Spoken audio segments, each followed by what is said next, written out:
Hello students, आप सब बढ़िया होंगे। कल हमने क्या पढ़ा था?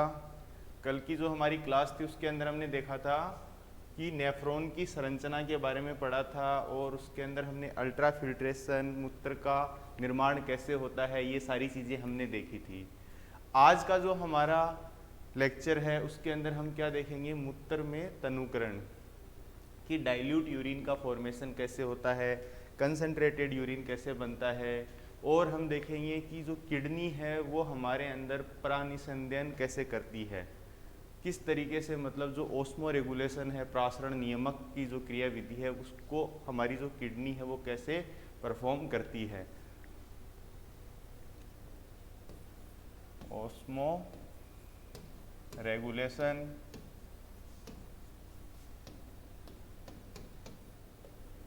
बाय किडनी,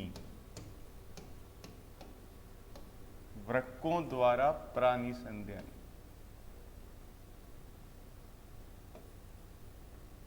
वृक्कों द्वारा प्रासरण नियमक, प्रासरण नियमन, प्रासरण नियमन। किस तरीके से जो हमारी जो किडनी है, जो हमारे वृक्क है, वो किस तरीके से प्रासरण नियमन करते हैं, किस तरीके से जो हमारी किडनी है वो अपने ओस्मो रेगुलेशन को परफॉर्म करते हैं, वो हम आज थोड़ा डिटेल में देखेंगे। देखो बच्चों, होता क्या है, ओस्मो रेगुलेशन किडनी भी परफॉर्म करेगी। इसके अंदर क्या होता है, जो हमारे ब्लड की जो ओस्मोलरिटी होती है वो होती है 300 ओस्मोल लीटर इनवर्स। तो उसको वो किस तरीके से मेंटेन रखती है वो सब हम देखेंगे। दो हार्मोन्स होते हैं जो किडनी के द्वारा सीक्रेट होते हैं। एक होता है एडीएच, जो जिसको कौन सीक्रेट करता है? पिट्यूटरी, एंटी डाईयूरेटिक हार्मोन जिसको अपन बोलते हैं। और जो दूसरा हार्मोन होता है एल्डोस्टेरोन, वो इसके साथ में कौन सीक्रेट करता है? किडनी का पार्ट है वही सीक्रेट करता है, कौन? एल्डोस्टेरोन। तो उन सबको देखने से पहले अपन क्या करेंगे, ओस्मो रेगुलेशन अगर अपन किडनी का देखते हैं, प्रासरण वर्कों द्वारा प्रासरण नियमन की क्रिया देखते हैं, तो उससे पहले अपन इसका कुछ चित्र देखेंगे जिसमें अपन क्या देखेंगे कि किस तरीके से तनुकृत यानी डाइल्यूट यूरिन बनता है, डाइल्यूट मूत्र कैसे बनता है, कंसंट्रेटेड सांद्रित मूत्र का नियमन कैसे होता है, ये सारी चीज़ें हम देखेंगे। तो उससे पहले अपन क्या है, कुछ अपन एक स्ट्रक्चर यहाँ पे देखते हैं जिसकी मैं यहाँ पे नेफ्रॉन का डायग्राम पहले ड्रॉ करूँगा। तो यहाँ पे बच्चों अपन क्या देखेंगे, सबसे पहले नेफ्रॉन का डायग्राम यहाँ पे मैं ड्रॉ करने जा रहा हूँ कुछ इस तरीके से। यहाँ पे मैं आपके सामने ये डायग्राम बनाने जा रहा हूँ।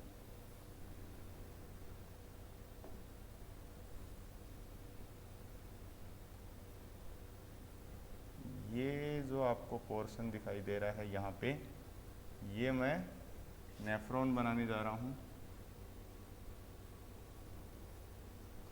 ये वाला जो आपको भाग है ये काफ़ी थिक दिखाई दे रहा है, और ये वाला जो भाग आपको वो काफ़ी थिन दिखाई दे रहा है।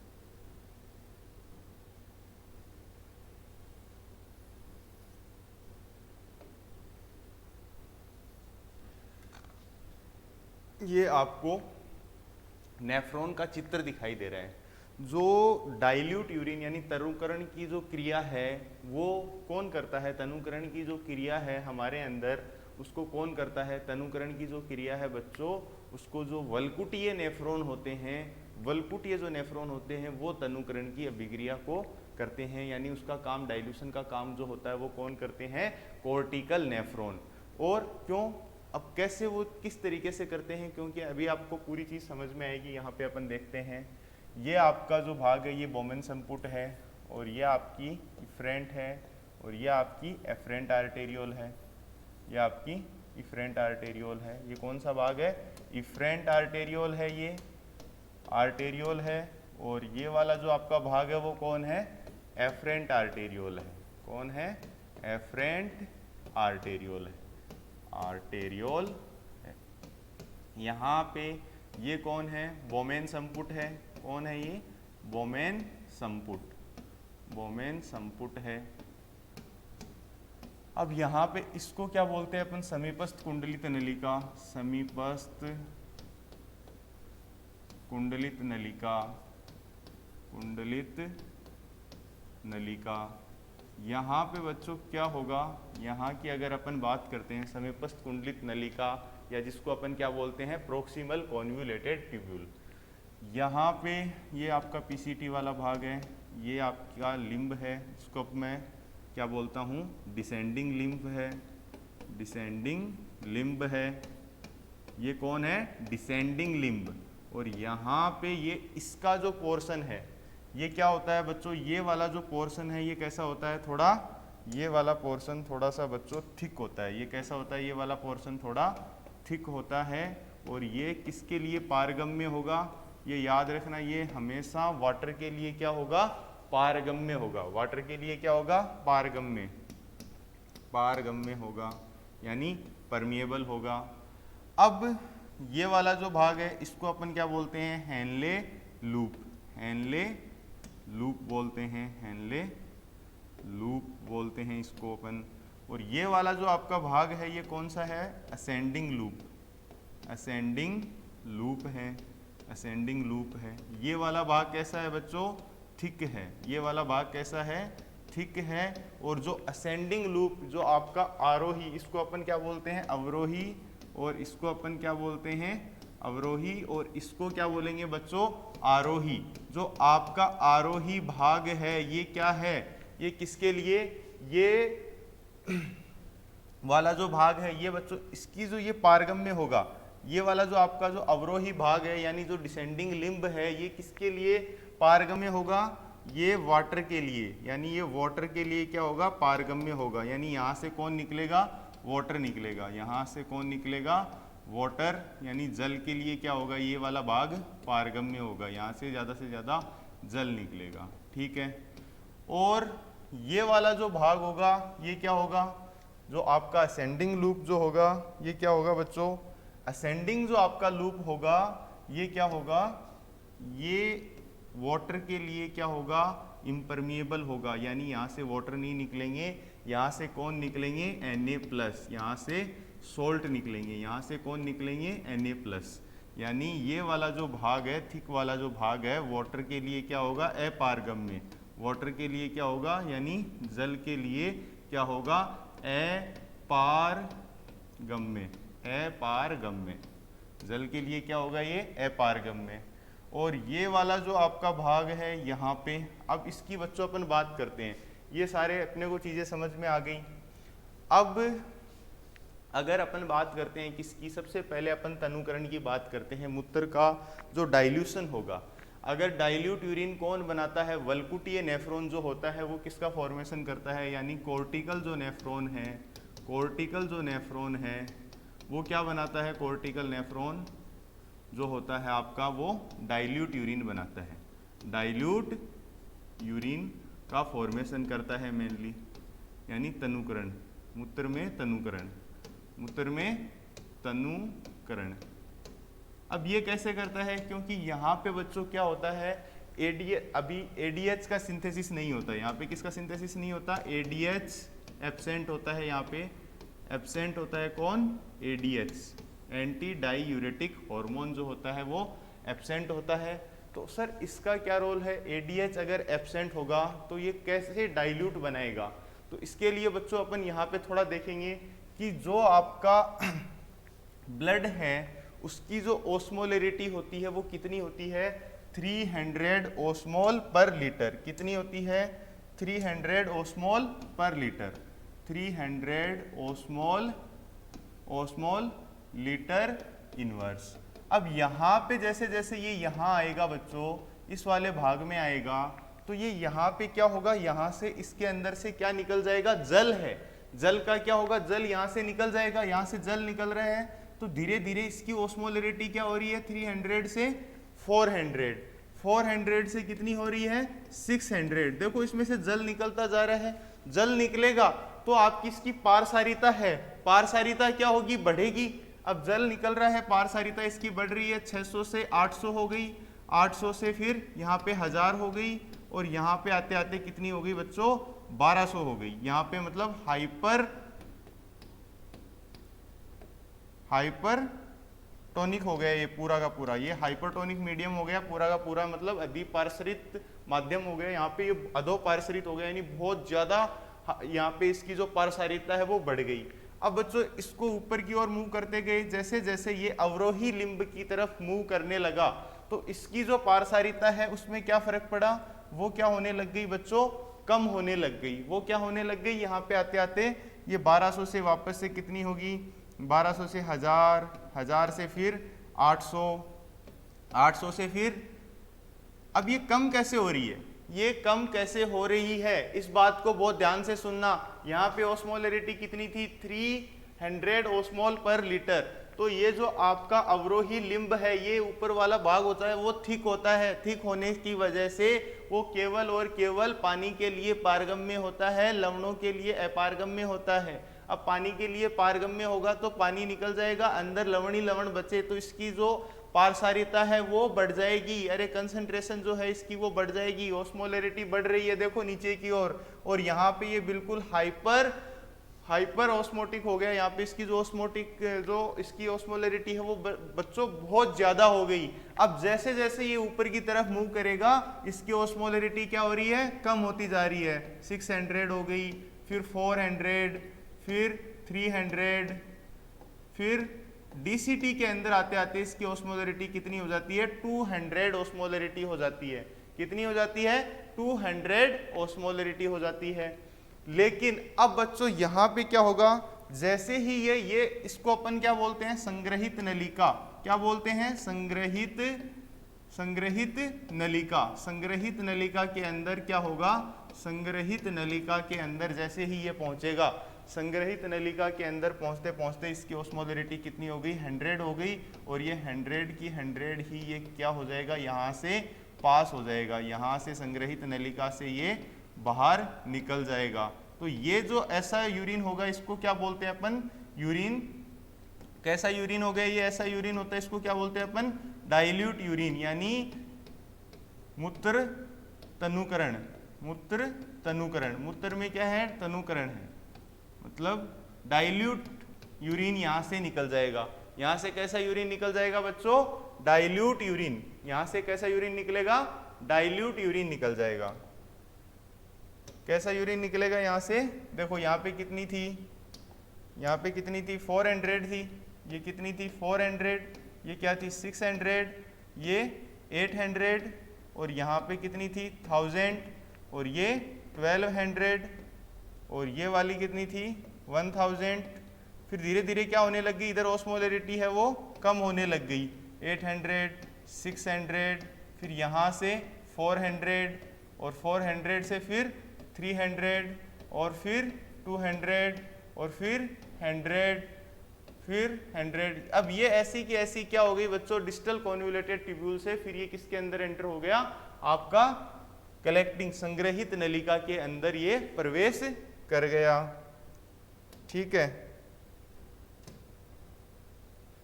अरे भाई ये 400 थी, यहाँ पे कितनी थी 400, यहाँ पे कितनी थी 600, यहाँ पे 800, यहाँ पे कितनी थी ये 1000, 1200, यहाँ पे भी ये 1000, 800, 600, फिर यहाँ से ये कितनी हो गई 400, 300, 200, और यहाँ पे कितनी हो गई 100, और फिर ये क्या हो गया बच्चों, ये डाइल्यूट हो गया। यहाँ पे जैसे जैसे ये यूरिन, कितनी ऑस्मोलरिटी है इसकी 300 ओस्मोल लीटर इनवर्स जो ऑस्मोलरिटी है।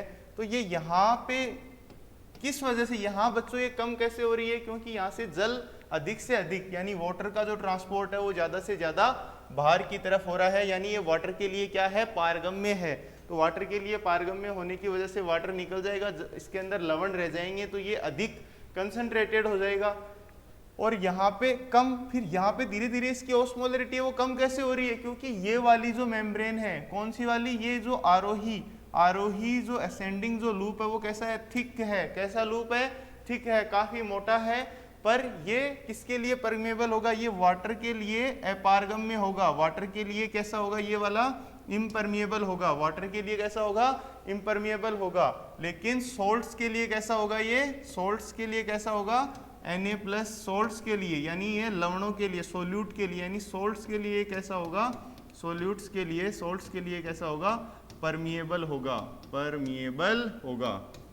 इस वजह से अपन क्या बोल सकते हैं, और धीरे धीरे इसकी जो ये कंसंट्रेशन है ये क्या होती जा रही है बच्चों, कम होती जा रही है।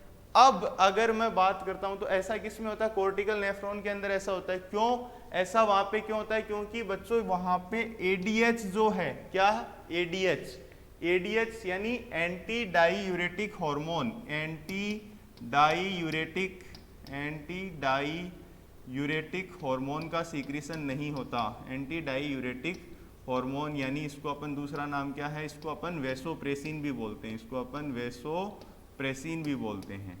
इसका सिंथेसिस यहाँ पे नहीं होगा, इस वजह से क्या होगा, इस वजह से डाइल्यूट है। सर ऐसा क्या करता है, ऐसा क्या करता है वेसोप्रेसिन या एडीएच जिसकी वजह से क्या होगा, ये डाइल्यूट रह जाता है। जितना आपने जैसा का जैसा, यहाँ पे क्या हुआ बच्चों, ये वाटर के लिए कैसी रह गई, इम्परमिएबल रह गई। यहाँ पे आने के बाद इसकी कंसंट्रेशन से सोल्ट भी निकल गए, तो ये डाइल्यूट हो गया, क्योंकि इसमें वाटर ही वाटर है, डाइल्यूट यूरिन आएगा।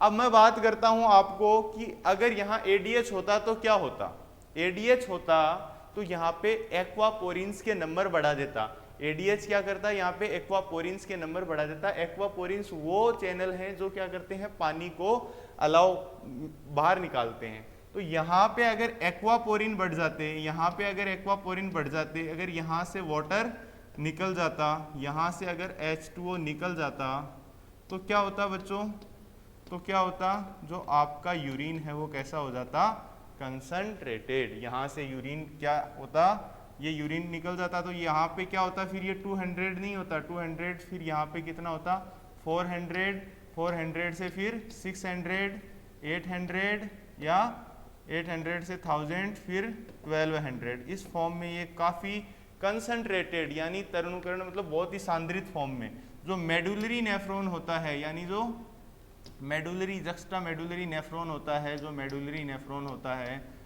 जक्स्टा मेडुलरी नेफ्रॉन होता है, वो क्या करता है, कैसे यूरिन का स्त्रावण करता है। यहाँ पे एकदम किसका स्त्रावण करेगा, यहाँ पे ये बच्चों, यहाँ पे ये किसका स्त्रावण करेगा, कैसे का, यहाँ पे क्योंकि एडीएच प्रेजेंट होगा, और एडीएच क्या करता है, एडीएच यूरिन को क्या करेगा, कंसंट्रेटेड करेगा, यानी यूरिन को, मूत्र को क्या करेगा, सांद्रित करेगा। मूत्र को कैसा कर देगा, ये सांद्रित, कैसा कर देगा, सांद्रित करेगा। इसकी जो कंसंट्रेशन है उसको क्या करेगा बच्चों, ये बढ़ा देगा। इसके साथ में एक एंजाइम और है जो क्या है, एल्डोस्टेरोन। एल्डोस्टेरोन क्या करता है, एल्डोस्टेरोन जो सोल्ट आयंस रिलीज हो रहे हैं, Na+ आयंस जो हैं, उनको क्या करता है, वापस से रीएब्जॉर्प्शन करता है। अब कई बार क्या होता है बच्चों, कुछ केसेस की मैं बात करता हूं कि जो एंटी डाईयूरेटिक हार्मोन है कई बार ये वर्क करना बंद कर देता है। अब अगर एडीएच ने वर्क करना बंद कर दिया, एंटी डाईयूरेटिक हार्मोन अगर सीक्रेट होना बंद हो गया, तो क्या होगा, जो यूरिन जैसा का जैसा यूरिन आ रहा है वैसा का वैसा यूरिन रिलीज होगा, यानी डाइल्यूट यूरिन ही रिलीज होगा।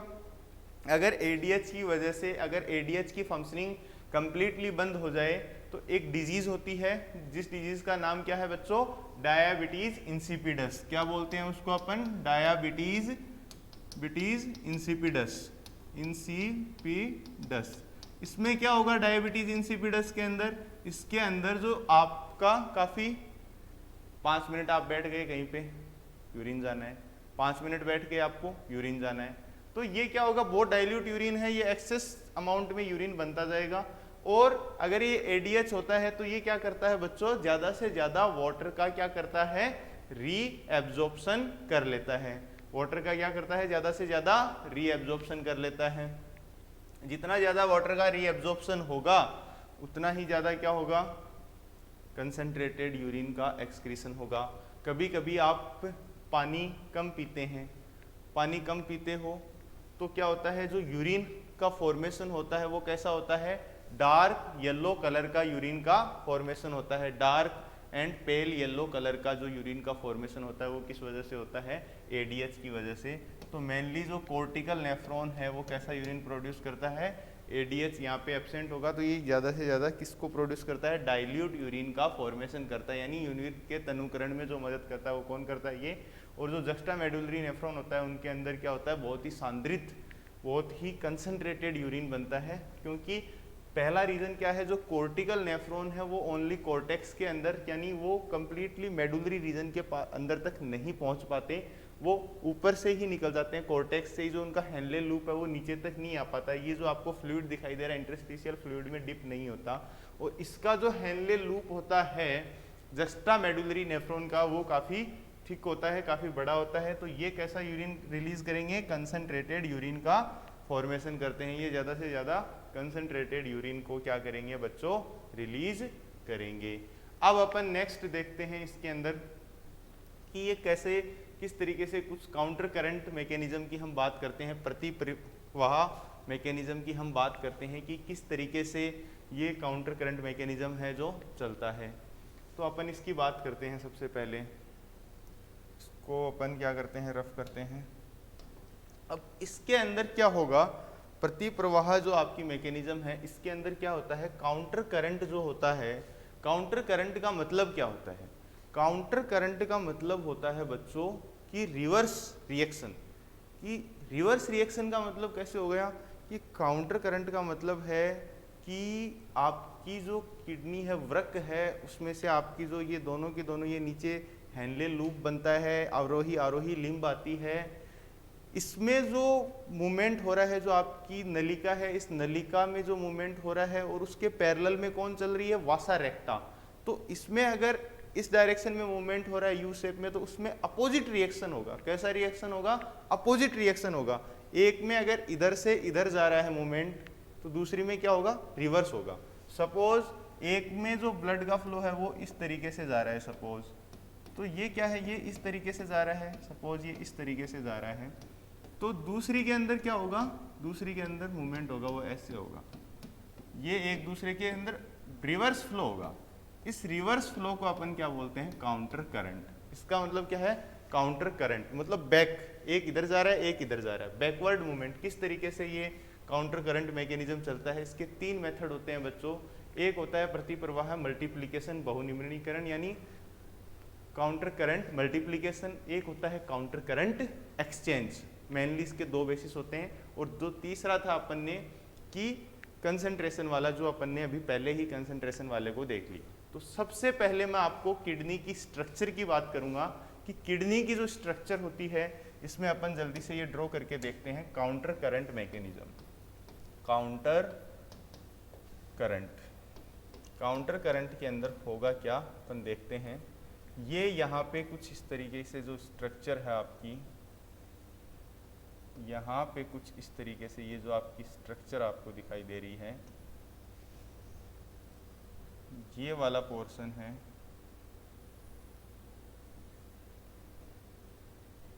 यहाँ पे ये आपकी डिस्टल कॉन्वोल्यूटेड ट्यूब्यूल है, और यहाँ पे ये आपकी पीसीटी है, यानी प्रोक्सिमल कॉन्वोल्यूटेड ट्यूब्यूल।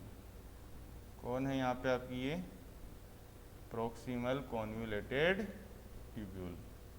अब यहाँ से बच्चों होगा क्या, ये अपन देखते हैं थोड़ा सा। इसके अंदर होता क्या है बेसिकली, ये है आपकी कलेक्टिंग डक्ट। ये क्या है, कलेक्टिंग डक्ट है।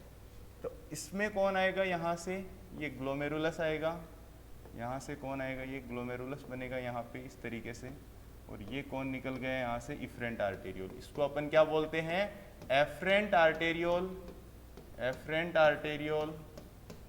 और इसको अपन क्या बोलेंगे, इफरेंट आर्टेरियोल। इसको अपन क्या बोलेंगे बच्चों, efferent arteriole, arteriole, efferent arteriole. और ये क्या हो गया आपका, बोमेन संपुट, बोमेन संपुट, बोमेन संपुट हो गया।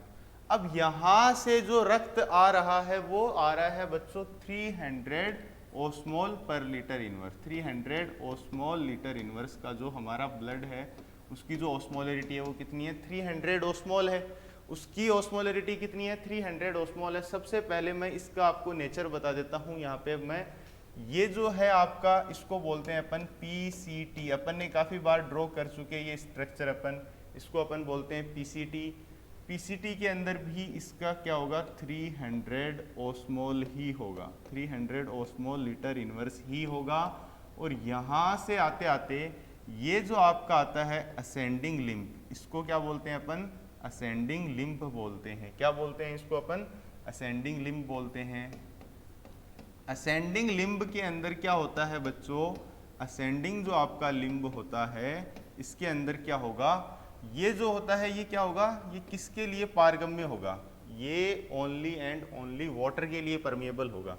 किसके लिए पारगम्य होगा, ये ओनली वाटर के लिए, ओनली जल के लिए ये क्या होगा, पारगम्य होगा। पारगम्य होगा किसके लिए, ओनली जल के लिए। तो यहाँ से कौन बाहर निकलेगा, ओनली वाटर। यहाँ से कौन बाहर निकलेगा, ओनली वाटर। कौन बाहर निकलेगा, यहाँ से ओनली वाटर बाहर निकलेगा। अब यहाँ से वाटर बाहर निकलेगा बच्चों, वाटर के लिए परमिएबल है, तो यहाँ पे क्या होना चाहिए, यहाँ पे जो ओस्मोलैरिटी है, जो ट्यूब्यूल्स के अंदर फ्लूइड आ रहा है, क्या उसकी ओस्मोलैरिटी को बढ़ना चाहिए, बढ़ना चाहिए ना। तो इसकी ओस्मोलैरिटी यहाँ पे बढ़ेगी। यहाँ से कितनी होगी, 300 से 400 ओस्मोल लीटर इनवर्स होगी, ओस्मोल लीटर इनवर्स होगी। और 4 से फिर क्या होगी, 600 होगी, 600 ओस्मोल लीटर इनवर्स होगी, ओस्मोल लीटर इनवर्स होगी।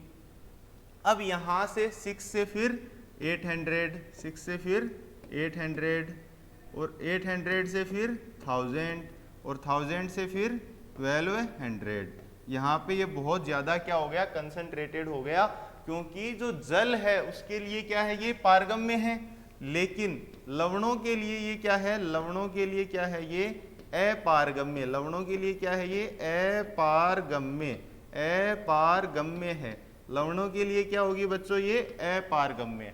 तो यहाँ से सिर्फ और सिर्फ कौन निकलेगा, जल निकलेगा। यहाँ से कौन निकलेगा, सिर्फ और सिर्फ जल का निकलना होगा। यहाँ ये कैसी कंडीशन हो गई, बहुत ही ज्यादा सांद्रित कंडीशन हो गई। अब यहाँ से ऊपर चलते हैं, ये इसको अपन ने क्या बोला, असेंडिंग लिम्ब, और इसको मैं क्या बोलने जा रहा हूँ, ये वाला पोर्शन है, इसको मैंने बोला descending limb, descending limb. Descending limb का क्या मतलब है, डिसेंडिंग लिम्ब का मतलब है अवरोही लिम्ब। क्या हो गया ये, अवरोही, आरोही लिम्ब, आरोही लिम्ब। इसको क्या बोलते हैं, आरोही, आरोही लिम्ब, आरोही लिम्ब। अब अगर अपन बच्चों बात करते हैं आरोही लिम्ब की, तो इसके अंदर होगा क्या, अब इसके अंदर क्या होगा, जैसे जैसे 1200 से ये किसके लिए पारगम्य है, जो आपका डिसेंडिंग लिम्ब है, ये लवणों के लिए, जो आपके सोल्ट्स हैं बच्चों, ये सोल्ट्स के लिए क्या है, परमिएबल है। ये लवणों के लिए क्या है, पारगम्य है। लवणों के लिए क्या है, ये पारगम्य है, पारगम्य है। और जल के लिए क्या है, जल के लिए क्या है, ये अपारगम्य है। जल के लिए क्या है, ये अपारगम्य है।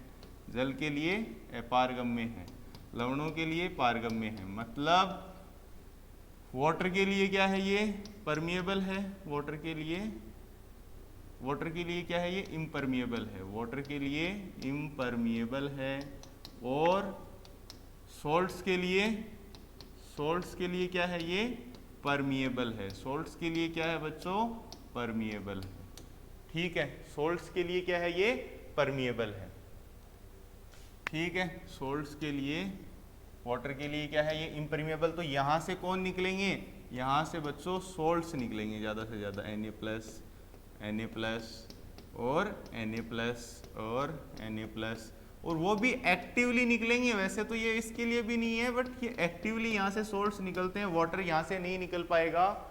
तो यहाँ से सॉल्ट्स निकलेंगे तो क्या होगा, इसकी ऑस्मोलैरिटी 1200 से कम होगी, वापस से 1000, 800, 800 से फिर 600, इस तरीके से आते आते ये यहाँ पे आते आते 400, 400 से 300, और 300 से फिर 200, और 200 से फिर 100।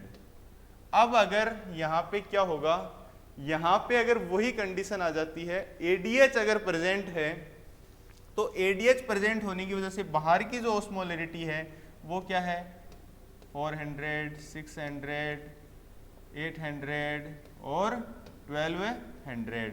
अब जैसे जैसे यहाँ पे ADH होगा तो यहाँ से कौन निकलेगा बच्चों, वाटर निकलेगा। ADH होने की वजह से यहाँ से कौन निकलेगा, in presence of ADH, in presence of ADH, यानी ADH की उपस्थिति में, ADH की उपस्थिति में, ADH की उपस्थिति में क्या होगा, जैसे ही ADH उपस्थित होगा, ADH की उपस्थिति में क्या होगा, ADH की उपस्थिति में यहाँ से बच्चों कौन निकलेगा, वाटर निकलेगा। और यहाँ से वाटर निकलने की वजह से क्या होगा, ये ज़्यादा कंसंट्रेटेड हो जाएगा। क्या होगा, ये यहाँ पे कंसंट्रेशन इसकी फिर से बढ़ने लग जाएगी, 400, 600, 800, 1000 और 1200।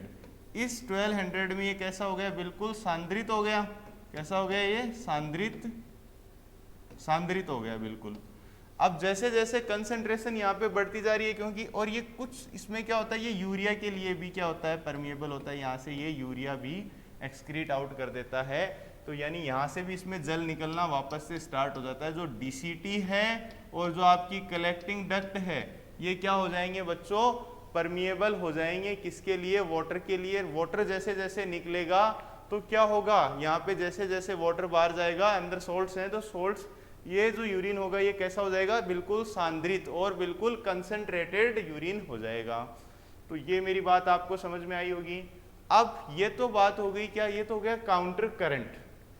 काउंटर करंट, अब काउंटर करंट एक्सचेंज क्या होता है। काउंटर करंट एक्सचेंज की अगर मैं बात करता हूं तो मैं इधर में एक इसके पैरेलल में क्या और रहती है, इसके पैरेलल में बच्चों रहती है वासा रेक्टा, जिसको बोलते हैं, क्या बोलते हैं जिसको अपन, वासा रेक्टा। क्या बोलेंगे उसको अपन, वासा रेक्टा। चलो थोड़ा सा अपन रफ करते हैं, इधर ही मैं आपको समझाना चाहूँगा। यहाँ पे क्या होता है, यहाँ पे मैं कुछ एक डायग्राम और बनाता हूँ और आपको समझाने की कोशिश करता हूँ। इधर यहाँ से जो आपके इफरेंट आर्टेरियोल है, वहाँ से जो इसका लूप ऑफ हेनले है, उसके चारों तरफ कौन लिपटा हुआ मिलेगा आपको, वासा रेक्टा मिलेगी। कौन मिलेगी, वासा रेक्टा। अब ये कुछ एक ऐसी स्ट्रक्चर है जो किसके चारों तरफ लिपटी हुई मिलेगी, मैं बात करना चाहूँ यहाँ पे। तो ये बच्चों जो ये वाली जो स्ट्रक्चर है, ये क्या है, ये वाली जो स्ट्रक्चर है इसको अपन क्या बोलते हैं, वासा रेक्टा। क्या बोलेंगे इसको अपन, वासा रेक्टा बोलते हैं इसको। इसको हम बोलेंगे क्या, वासा रेक्टा, वासा रेक्टा बोलते हैं। इसमें क्या होगा बच्चों, ये इसके चारों तरफ होगी। यहाँ से इसमें क्या होगा, यहाँ से जैसे ही इसमें वाटर, ये जो वाटर जाएगा, ये वाला इसका कौन सा होगा, असेंडिंग लिम्ब होगा। ये वाला कौन सा होगा इसका, ये वाला होगा इसका बच्चों डिसेंडिंग लिम्ब। और वो वाला क्या होगा, असेंडिंग लिम्ब। ये वाला कौन सा होगा, असेंडिंग लिम्ब, और ये वाला कौन सा होगा, डिसेंडिंग लिम्ब। तो ये यहाँ से जो जल निकलेगा वो इसके अंदर प्रवेश करेगा। एक वाटर मॉलिक्यूल इसके अंदर क्या होगा, एंटर होगा। एक वाटर मॉलिक्यूल इसके अंदर एंटर होगा और वहीं से क्या निकलेगा, इसके अंदर से इसके वजह Na+ आयंस का रिलीज होगा। और इस साइड में क्या होगा, यहाँ पे जो दूसरी कंडीशन है वहाँ से क्या होगा बच्चों, इसके अंदर जैसे इसके अंदर तो इसमें एक वाटर मॉलिक्यूल घुसा, तो यहाँ से ये क्या निकाल रही थी, वाटर। तो इधर इसकी जो ऑस्मोलरिटी है वो बिल्कुल रिवर्स चलेगी। इसकी जो ऑस्मोलरिटी है वो क्या चलेगी, बिल्कुल रिवर्स चलेगी, एकदम उल्टी चलेगी इसके कंपैरिजन में। जैसे यहाँ पे आया 300, यहाँ पे क्या है, इसकी जो ऑस्मोलरिटी है वो है कितनी, 400 है। तो यहाँ पे ये हो गई इसकी 300 के बाद में यहाँ पे जैसे जैसे इसमें से सोल्ट बाहर निकल रहा है तो वो सोल्ट इसके अंदर जा रहा है, तो इसकी ऑस्मोलरिटी यहाँ पे क्या होगी बच्चों, बढ़ेगी। 400 होगी, यहाँ पे फिर 600 होगी, यहाँ पे 800 होगी, और यहाँ पे आते आते क्या होगी, 1200 होगी। तो इसका जो फ्लो होगा वो इस तरीके से होगा। और इसमें जो फ्लो हो रहा है, आपकी जो ट्यूब्यूल, आपकी जो किडनी है, हेनले लूप में जो फ्लो हो रहा है रक्त का, वो कैसे हो रहा है, वो जो फ्लो हो रहा है बच्चों वो हो रहा है कुछ इस तरीके से। इसका जो फ्लो हो रहा है वो कैसा हो रहा है, ऐसा। तो यहाँ का जो फ्लो है वो इस तरीके से हो रहा है। इसी चीज को हम क्या बोलते हैं, काउंटर करंट बोलते हैं। इसको अपन क्या बोलते हैं बच्चों, काउंटर करंट बोलते हैं। इसमें देखो मूवमेंट है वो इस साइड में हो रहा है, फिर यहाँ पे वापस से इसकी जो ऑस्मोलरिटी है वो कम हो जाएगी, 600, 800, 600, 400 और 300 क्या हो जाएगी, 300 हो जाएगी। यहाँ पे एक वाटर मॉलिक्यूल अंदर जाएगा, एक सोडियम आयन बाहर निकलेगा, और इधर क्या होगा, एक वाटर मॉलिक्यूल बाहर निकलेगा, एक वाटर मॉलिक्यूल बाहर निकलेगा, तो एक सोडियम आयन इसके अंदर एंटर करेगा। तो इसी तरीके से ये अपना इसका काम चलता रहेगा। तो इधर पहले क्या हो रहा था, इधर वाटर बाहर निकल रहा था, उसके बदले में ये एंटर हो रहा था। इसके एंटर होने की वजह से इसकी ऑस्मोलरिटी क्या हो गई, यहाँ पे इसकी ऑस्मोलरिटी बढ़ गई। यहाँ पे इसमें रिवर्स चल रहा है तो यहाँ पे इसकी ऑस्मोलरिटी बढ़ गई। तो यहाँ पे बच्चों क्या हो रहा है, वाटर एंटर हो रहा है और सॉल्ट्स बाहर निकल रहे हैं, तो इसकी ऑस्मोलरिटी जो है वो वापस डाउन हो गई। ये वासा रेक्टा के साथ में पैरेलल में चलता है। ये वासा रेक्टा है और ये ट्यूब्यूल्स हैं, किडनी की जो ट्यूब्यूल्स हैं, यानी इसको क्या बोलते हैं अपन, loop of Henle. Loop of Henle है ये क्या है, loop of Henle. Loop of Henle में ऐसे चलता है, ठीक है। और ये दोनों आपस में क्या होता है, इनका रिवर्स फंक्शन होता है। सपोज इसमें इधर मूवमेंट हो रहा है सॉल्यूट्स का, और इनका जो मूवमेंट हो रहा है लिक्विड का वो इधर हो रहा है, तो इसमें जस्ट अपोजिट होगा। अगर इसको एक बार अगर फिर से देखें, वासा रेक्टा ये इधर मैंने अलग से बनाई है, लेकिन ये इसके पैरेलल में होती है बच्चों। इसके वासा रेक्टा है क्या, वासा रेक्टा जो इफरेंट आर्टेरियोल है, ये जो इफरेंट आर्टेरियोल से निकल के आई है, कहाँ से निकल के आई है ये वासा रेक्टा, ये आपका जो इफरेंट आर्टेरियोल है यहीं से ये निकल के आई है। कहाँ से आ रही है ये वासा रेक्टा, इफरेंट आर्टेरियोल से। ये इफरेंट आर्टेरियोल है, इफरेंट आर्टेरियोल से कौन निकल के आई है, वासा रेक्टा निकल के आई है। और ये जो इफरेंट आर्टेरियोल से वासा रेक्टा निकल के आई है, ये इसके चारों तरफ लिपटी हुई है, इसके चारों तरफ, इसके चारों तरफ लिपटी हुई है। जैसे ही देखो, सबसे पहले जो ऑस्मोलरिटी होती है ब्लड की वो कितनी होती है, 300 ऑस्मोलीटर इनवर्स होती है। 300 ऑस्मोलीटर इनवर्स हो गई। पीसीटी में आया तो भी इतना ही रहेगा। जैसे ही ये किस में प्रवेश करती है, डिसेंडिंग लिम्फ में, जैसे ही ये डिसेंडिंग लिम्फ में प्रवेश करती है, डिसेंडिंग लिम्फ के अंदर जैसे ही ये प्रवेश करती है, ये क्या है, डिसेंडिंग लिम्फ है, ऊपर से जो नीचे आ रहा है, जैसे ही ये डिसेंडिंग लिम्फ में प्रवेश करती है, और ये असेंडिंग लिम्फ है, असेंडिंग, ये कौन सा लिम्फ है, असेंडिंग लिम्फ है, असेंडिंग लिम्फ है। और जैसे ही ये असेंडिंग लिम्फ के अंदर क्या करती है, प्रवेश करती है, जैसे ही ये डिसेंडिंग लिम्फ में यहाँ पे प्रवेश करती है, तो वैसे वैसे क्या होगा, वैसे वैसे क्या होगा, ये डाउन जाएगी। डाउन जाने के बाद में यहाँ पे ऐसे ऐसे पहुँचते पहुँचते क्या होगा, ये वाला जो पोर्शन होगा ये वाटर के लिए क्या होगा, परमिएबल होगा। तो यहाँ से वाटर बाहर निकल जाएगा, यहाँ से क्या निकल जाएगा, वाटर है वो बाहर की साइड निकल जाएगा। और वाटर बाहर निकलने की वजह से क्या होगा, यहाँ पे ये ऑस्मोलरिटी इंक्रीज हो जाएगी, 800, 1000, 1200। फिर जैसे जैसे ये क्या है, ऊपर की ओर जाएगा, जैसे जैसे ये ऊपर की ओर जाएगा, ऊपर की ओर जाएगा, तब क्या होगा बच्चों, इसकी जो ऑस्मोलरिटी है वो कम होगी। कैसे कम होगी, क्योंकि इसकी जो मेम्ब्रेन है, किसकी मेम्ब्रेन, ये जो आपकी असेंडिंग लिम्फ है, इसकी जो मेम्ब्रेन है, असेंडिंग लिम्फ की जो मेम्ब्रेन है वो क्या होगी, इम्परमिएबल होगी। किसके लिए, वाटर के लिए। वाटर के लिए क्या होगी, इम्परमिएबल होगी, वाटर बाहर नहीं जाएगा, ओनली सॉल्ट्स ही बाहर जाएंगे। जैसे जैसे ये सॉल्ट्स बाहर निकलेंगे, वैसे वैसे क्या होगी, इसकी जो ऑस्मोलरिटी है वो कम होना स्टार्ट हो जाएगी। इसकी ऑस्मोलरिटी कम होना स्टार्ट हो गई, 300, 200। लेकिन जैसे जैसे डीसीटी में जाएंगे, दो कंडीशन होती है। अगर यूरिन को डाइल्यूट बनाना है, अगर यूरिन यहाँ पे अगर एडीएच प्रेजेंट है, अगर एडीएच प्रेजेंट है तो हाइपरटोनिक यूरिन बनेगा, मतलब काफ़ी सांद्रित यूरिन का निर्माण होगा। अगर एडीएच एब्सेंट है तो यहाँ पे डाइल्यूट यूरिन बनेगा, क्योंकि जैसे जैसे यहाँ पे डाइल्यूटेड हो गया तो इसमें वाटर का एब्जॉर्प्शन नहीं होगा। लेकिन जैसे ही एडीएच प्रेजेंट होगा तो यहाँ पे कुछ एक्वापोरिन्स बना देगा। ये जो वाटर निकल रहा है इसको अपन क्या बोलते हैं बच्चों, एक्वापोरिन बोलते हैं। इसको अपन क्या बोलते हैं, एक्वापोरिन बोलते हैं। एक्वापोरिन के थ्रू जो वाटर है बच्चों वो क्या होगा, बाहर निकल जाएगा। एक्वापोरिन के थ्रू क्या होगा, वाटर होगा वो बाहर निकल जाएगा। जैसे जैसे वाटर बाहर निकलेगा यहाँ पे जो यूरिन होगा वो कैसा होगा, डाइल्यूट यूरिन होगा। कैसा यूरिन होगा, डाइल्यूट यूरिन होगा। कैसा यूरिन होगा, डाइल्यूट यूरिन होगा। जैसे जैसे इधर से वाटर बाहर निकलेगा वो यूरिन कैसा होगा, डाइल्यूट यूरिन का फॉर्मेशन होगा। क्योंकि यहाँ पे क्या होंगे, एक्वापोरिन्स प्रेजेंट नहीं होंगे, क्योंकि एडीएच नहीं होगा।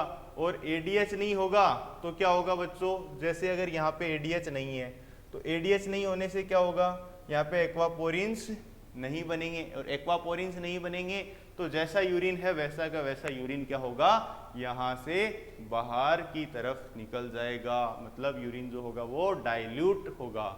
और जैसे ही अगर यहाँ पे क्या है, ये वाला जो पोर्शन है आपका असेंडिंग, ये क्या है देखो, लवणों के लिए क्या है, ये पारगम्य है, जल के लिए अपारगम्य है। तो यहाँ पे जल नहीं निकलेगा, मतलब यहाँ पे ये कैसा रहेगा, कंसंट्रेटेड रहेगा। 1000 हो गया, 400, 300। अब इसका मतलब सर जल नहीं निकल, अरे वाटर है, सोल्ट निकल के, मैंने एक घोल बना के रखा है जिसके अंदर मैंने सपोज उसके अंदर क्या घोल रखा है, मैंने उसके अंदर से सोल्ट्स डाल रखे हैं बहुत सारे, वो बहुत ही नमकीन पानी है। अब उसमें से मैंने सोल्ट निकाल दिए सारे के सारे, तो वो कंसंट्रेशन है उसकी, सोल्ट निकाल दिए तो वो वापस पानी का पानी बचा ना, उसमें से मैंने सोल्ट को हटा दिए तो वो डाइल्यूट हो जाएगा वापस से। अरे तो वैसी की वैसी बात इधर है, इधर से सारे सोल्ट निकाल दिए, सोल्ट निकालने के बाद में वो वैसा का वैसा हो गया। और यहाँ पे ये कैसा यूरिन को करेगा, बिल्कुल डाइल्यूट। किस केस में डाइल्यूट होगा, in case of ADH, anti diuretic hormone. जो पिट्यूटरी है, पिट्यूटरी ग्लैंड का जो लास्ट पार्ट है, एंटीरियर हाइपोफाइसिस और न्यूरोहाइपोफाइसिस, जो पीछे वाला पोर्शन है, पोस्टीरियर वाला जो रीजन है, वो सीक्रेट करता है क्या, एंटी डाइयूरेटिक हार्मोन को, एडीएच को। जो क्या करता है, अगर एडीएच प्रेजेंट है तो ये जो आपकी संग्रहित नलिका है, जो संग्रहित नलिका है जिसको हमने क्या बोला है, कलेक्टिंग डक्ट। कलेक्टिंग डक्ट के ऊपर कौन प्रेजेंट होंगे, कलेक्टिंग डक्ट के ऊपर आपको कौन मिलेंगे, कलेक्टिंग डक्ट के ऊपर आपको ये पोर्स मिलेंगे एक्वापोरिन। एक्वापोरिन क्या है, मेम्ब्रेन के ऊपर कुछ ऐसे चैनल्स हैं जिनके थ्रू पानी क्या हो सकता है, पास हो सकता है, जहाँ से वाटर इजीली निकल सकता है, उसको हम क्या बोलते हैं, एक्वापोरिन्स बोलते हैं, जहाँ से जल जल्दी से जल्दी यहाँ से बाहर निकल जाता है। और उसकी वजह से जल बाहर निकल गया तो अंदर कंसंट्रेशन बढ़ जाएगी। और ये भारी कंसंट्रेशन, यहाँ भी बच्चों बहुत सारे सॉल्ट्स होते हैं, इसको इंटरस्टिशियल फ्लूइड बोलते हैं। इसको क्या बोलते हैं अपन, इंटरस्टिशियल फ्लूइड बोलते हैं यहाँ पे। और इसके साथ में एक एंजाइम और होता है, एक हार्मोन और होता है जिसका नाम है क्या, एडीएच के साथ में एल्डोस्टेरोन। एल्डोस्टेरोन जो क्या करता है, एल्डोस्टेरोन जो होता है वो किसका एब्जॉर्प्शन करता है, वो ज़्यादा से ज़्यादा सोल्ट्स का रीएब्जॉर्प्शन करने के अंदर हेल्प करता है, कि जितने ज़्यादा सोल्ट्स हैं उनका जल्दी से जल्दी ज़्यादा, जितना ज़्यादा हो सके उतना उनका क्या हो, रीएब्जॉर्प्शन हो। तो ये काम किसका होता है, एल्डोस्टेरोन का। अब इसके साथ साथ में क्या चल रहा है, वासा रेक्टा चल रहा है। वासा रेक्टा एक हेनले लूप के चारों तरफ की एक कवरिंग है जो ऐसे लिपटी रहती है। वासा रेक्टा के अंदर क्या हो रहा है, वासा रेक्टा यहाँ से 300 ओस्मोल है, ये इसके पैरेलल में होगी, ये असेंडिंग के पास में होगी। असेंडिंग से जो सोल्ट निकल रहे हैं वो सोल्ट क्या करेंगे, इसके अंदर जाएंगे और यहाँ से क्या होगा, वाटर इसमें से इजीली पास होता जाएगा। एक वाटर मॉलिक्यूल को निकालेगी, एक सॉल्ट को अंदर लेगी, एक वाटर मॉलिक्यूल को निकालेगी, इधर क्या होगा, एक वाटर मॉलिक्यूल अंदर जाएगा, एक सॉल्ट निकलेगा। तो ये अपनी ऑस्मोलैरिटी को, पहले इधर ऑस्मोलैरिटी बढ़ रही है, यहाँ से जो वासा रेक्टा से यहाँ से जो सोल्ट्स निकल रहे हैं असेंडिंग से, वो किसके अंदर जा रहे हैं, यहाँ। तो इधर इसकी कंसंट्रेशन तो क्या हो रही है, इसकी कंसंट्रेशन तो बच्चों ऊपर की ओर जाने पे कम हो रही है, लेकिन वासा रेक्टा की जो कंसंट्रेशन है वो नीचे की ओर जाने पे क्या हो रही है, बढ़ रही है। वासा रेक्टा की कंसंट्रेशन बढ़ रही है, वासा रेक्टा के अंदर जा रहे हैं क्योंकि जो सोल्ट्स वहां से निकल रहे हैं। अब जैसे जैसे ऊपर की ओर जाएंगे, यहाँ पे क्या होगा बच्चों, यहाँ पे ये एकदम कंसंट्रेशन बढ़ गई यहाँ पे, लेकिन जैसे जैसे ये इधर आएगी, यहाँ से जो असेंडिंग, जो डिसेंडिंग लिम्ब से, जो डिसेंडिंग यानी अवरोही लिम्ब से जो जल निकल रहा है, असेंडिंग लिम्ब से जो वाटर निकल रहा है, वो वाटर किधर जाएगा, इसके अंदर घुसता जाएगा वो वाटर। और यहाँ पे ये वाटर जैसे जैसे अंदर की ओर जाएगा, अंदर की ओर वाटर घुसने की वजह से क्या होगा बच्चों, इसकी जो सांद्रता है वो क्या होती जाएगी, कम होती जाएगी। और ये कैसी हो जाएगी, बिल्कुल अपनी कंसंट्रेशन को इस तरीके से मेंटेन कर लेंगे। तो मेरे हिसाब से आप सभी को बढ़िया तरीके से जो अपना काउंटर करंट मैकेनिज्म है ये समझ में आ गया होगा। अब अपन बात करेंगे नेक्स्ट क्लास के अंदर रेगुलेशन की। किसकी बात करेंगे अपन? रेगुलेशन की। ठीक है, थैंक यू।